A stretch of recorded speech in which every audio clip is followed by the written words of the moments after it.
Willkommen bei einer neuen Episode von Slow German. Heute geht es um eine berühmte Figur der deutschen Geschichte, Klaus Störtebeker. Wahrscheinlich habt ihr schon mal von ihm gehört. Er war ein berühmter Pirat, der vor über 600 Jahren lebte. Doch, wer war dieser Mann? War er wirklich so gefährlich, wie man erzählt? Oder war er ein Held, der den Armen half? Heute klären wir, was es mit Klaus Störtebeker auf sich hat. Wenn du diesen Podcast unterstützen möchtest, komm gerne zu Patreon. Da gibt es auch zu jeder Episode Lernmaterial und eine schnellere Version. Jetzt zum Thema. Wer war Klaus Störtebeker? Klaus Störtebeker wurde ungefähr um das Jahr 1360 geboren. Sein Geburtsort ist nicht ganz sicher. Manche sagen, er stamme aus Wismar, andere behaupten, er käme aus der Hansestadt Hamburg. Sein echter Name war vielleicht Nikolaus oder Klaas Störtebeker, aber seine genauen Lebensdaten sind unklar.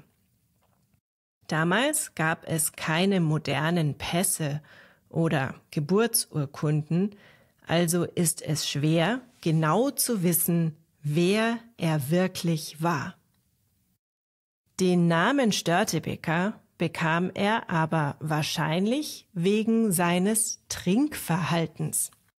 Störtebeker bedeutet nämlich stürz den Becher, also trink den Becher auf einen Zug. Es heißt, dass er mit einem großen Krug Bier anstieß und den Becher dann in einem Zug leerte.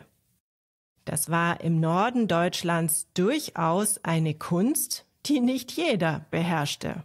Ob das stimmt oder nur eine Legende ist, wissen wir heute leider nicht.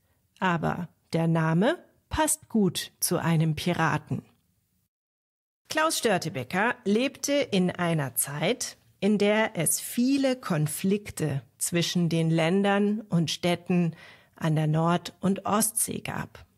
Besonders die Handelsstädte der sogenannten Hanse waren reich und hatten viele Feinde. Die Hanse war ein Bund von Städten, der den Handel kontrollierte. Sie schützte ihre Schiffe und Waren, war aber auch mächtig und streng gegenüber denen, die sich ihr widersetzten. In dieser Zeit schloss sich Klaus Störtebeker einer Gruppe von Piraten an, die sich die Vitalienbrüder nannten. Die Vitalienbrüder hatten anfangs sogar einen guten Ruf, denn sie kämpften im Namen des Königs von Schweden gegen den dänischen König. Sie versorgten das belagerte Stockholm mit Lebensmitteln, daher auch ihr Name, denn Vita bedeutet Leben. Doch bald wurden die Vitalienbrüder selbst zu Piraten und griffen Schiffe an, um sie auszurauben. Störtebeker wurde schnell ein Anführer dieser Gruppe. Er und seine Männer griffen Handelsschiffe an und raubten sie aus. Sie versteckten sich auf Inseln und in abgelegenen Buchten, wo sie schwer zu finden waren. Besonders bekannt waren sie in der Nordsee und im Gebiet rund um Helgoland. Über Klaus Störtebeker gibt es viele Geschichten und die meisten von ihnen sind Legenden. Manche Menschen sehen ihn als eine Art Robin Hood. Es heißt, er habe das gestohlene Geld nicht nur für sich behalten, sondern auch den Armen gegeben. Ob das stimmt, weiß allerdings niemand genau. Viele Historiker sagen, dass er wahrscheinlich nur ein normaler Pirat war, der auf seinen eigenen Vorteil bedacht war.